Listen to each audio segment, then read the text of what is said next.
ಪ್ರಾಚೀನ ಸಾಮ್ರಾಜ್ಯದ ಕಪಿಲವಸ್ತುದಲ್ಲಿ ರಾಜ ಸುದೋಡ ಮತ್ತು ರಾಣಿ ಮಾಯಾ ದಂಪತಿಗಳಿಗೆ ಸಿದ್ಧಾರ್ಥ ಗೌತಮ ಎಂಬ ರಾಜ್ಕುಮಾರ ಜನಿಸಿದನು. ಈ ಉದಾತ್ತ ರಾಜ್ಕುಮಾರನ ಜನನದಿಂದ ಜನರು ಸಂತೋಷಪಟ್ಟರು, ಅವರು ದೊಡ್ಡ ರಾಜನಾಗುತ್ತಾರೆ ಎಂದು ಭವಿಷ್ಯ ನುಡಿದರು. ಅಥವಾ ಒಬ್ಬ ಗೌರವಾನ್ವಿತ ಆಧ್ಯಾತ್ಮಿಕ ನಾಯಕನಾಗಲು ಊಹಿಸಲಾಗಿದೆ.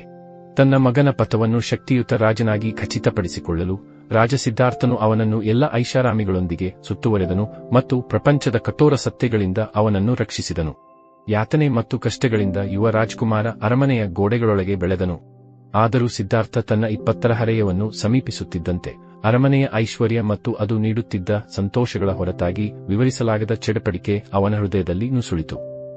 ಅರಮನೆಯ ಗೋಡೆಗಳ ಆಚೆಗಿನ ಜಗತ್ತನ್ನು ಅನ್ವೇಷಿಸಲು ಮತ್ತು ಜೀವನದ ನೈಜ ಸ್ವರೂಪವನ್ನು ಅರ್ಥಮಾಡಿಕೊಳ್ಳಲು ಅವನು ಹಾತೊರೆಯುತ್ತಿದ್ದನು.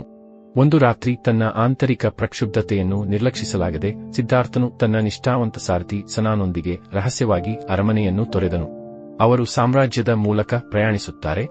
ಅವರು ಸಾಮಾನ್ಯ ಜನರ ಅನಾರೋಗ್ಯ ಮತ್ತು ಸಾವಿನ ನೋವನ್ನು ನೋಡುತ್ತಾರೆ. ಈ ಮುಖಾಮುಖಿಗಳು ಸಿದ್ಧಾರ್ಥನನ್ನು ಆಳವಾಗಿ ಪರಿಣಾಮ ಬೀರುತ್ತವೆ. ಅಶಾಶ್ವತತೆ ಮತ್ತು ಅವರು ದುಃಖ ಮತ್ತು ಈ ಮಾನವ ಸಂಕಟವನ್ನು ಜಯಿಸಲು ಒಂದು ಮಾರ್ಗವನ್ನು ಕಂಡುಕೊಳ್ಳಲು ನಿರ್ಧರಿಸಿದರು. ಸಿದ್ಧಾರ್ಥನು ಭಾರತದ ಕಾಡುಗಳು ಮತ್ತು ಪರ್ವತಗಳಲ್ಲಿ ಅಲೆದಾಡಿದನು. ಅವನು ಕಠಿಣವಾದ ತಪಸ್ಸನ್ನು ಅಭ್ಯಾಸ ಮಾಡಿದನು. ವಿವಿಧ ಆಧ್ಯಾತ್ಮಿಕ ಶಿಕ್ಷಕರು ಮತ್ತು ಸಂತರಿಗೆ ಉತ್ತರಿಸಿ ಒಂದು ದಿನ ಬೋಧಿ ವೃಕ್ಷದ ಕೆಳಗೆ ಆಳವಾದ ಧ್ಯಾನದಲ್ಲಿ ಕುಳಿತಿರುವಾಗ ಅವರು ತಮ್ಮ ಅನ್ವೇಷಣೆಗೆ ಹತ್ತಿರವಿಲ್ಲ ಎಂದು ಅರಿತುಕೊಂಡರು. ಸಿದ್ಧಾರ್ಥನಿಗೆ ಜ್ಞಾನೋದಯವು ತೀವ್ರವಾದ ಸ್ವಾಭಿಮಾನ ಅಥವಾ ಸಂತೋಷದಿಂದ ಬಂದಿಲ್ಲ. ಬದಲಿಗೆ ಅದು ಪ್ರಾಪಂಚಿಕ ಸಂತೋಷಗಳ ನಡುವೆ ಸಮತೋಲನವನ್ನು ಕಂಡುಕೊಳ್ಳುವುದರಿಂದ ಬಂದಿದೆ ಎಂದು ಅವನು ಅರ್ಥಮಾಡಿಕೊಂಡನು. ಈ ಹೊಸ ಒಳನೋಟದಿಂದ ಸಿದ್ಧಾರ್ಥನು ಜ್ಞಾನೋದಯವನ್ನು ಪಡೆದನು ಮತ್ತು ಬುದ್ಧನಾದನು.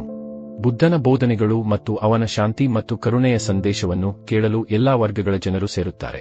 ಅವರ ಆಳವಾದ ಬುದ್ಧಿವಂತಿಕೆ ಮತ್ತು ಸೌಮ್ಯ ಉಪಸ್ಥಿತಿಯು ಅಸಂಖ್ಯಾತ ಜನರ ಹೃದಯಗಳನ್ನು ಮುಟ್ಟಿತು. ಬುದ್ಧನ ಬೋಧನೆಗಳು ಪ್ರಪಂಚದಾದ್ಯಂತದ ಜನರಿಗೆ ಮಾರ್ಗದರ್ಶನ ಮತ್ತು ಸೌಕರ್ಯ ಒದಗಿಸಿ ಮತ್ತು ನಿಮ್ಮ ಜೀವನದಲ್ಲಿ ನೀವು ನೋಡುವ ನೈಜ ಸ್ವರೂಪವನ್ನು ಅರ್ಥಮಾಡಿಕೊಳ್ಳುವ ನಿಜವಾದ ಬಯಕೆ ಜೀವನಕ್ಕೆ ಸಮತೋಲಿತ ವಿಧಾನದ ಮೂಲಕ ಜ್ಞಾನೋದಯ ಬೋಧಿ ವೃಕ್ಷದ ಕೆಳಗೆ ಧ್ಯಾನದ ಸಮಯದಲ್ಲಿ ಬುದ್ಧನ ಸಾಕ್ಷಾತ್ಕಾರದಿಂದ ಪ್ರದರ್ಶಿಸಲ್ಪಟ್ಟಿದೆ ಮತ್ತು ನಿಜವಾದ ತಿಳುವಳಿಕೆಯನ್ನು ಪಡೆಯಬಹುದು. ಈ ಮಧ್ಯಮ ಮಾರ್ಗವನ್ನು ಕಂಡುಕೊಳ್ಳುವ ಮೂಲಕ ಒಬ್ಬರು ಆಂತರಿಕ ಶಾಂತಿ ಬುದ್ಧಿವಂತಿಕೆಯನ್ನು ಮತ್ತು ದುಃಖದಿಂದ ಮುಕ್ತಿಯನ್ನು ಕಾಣಬಹುದು.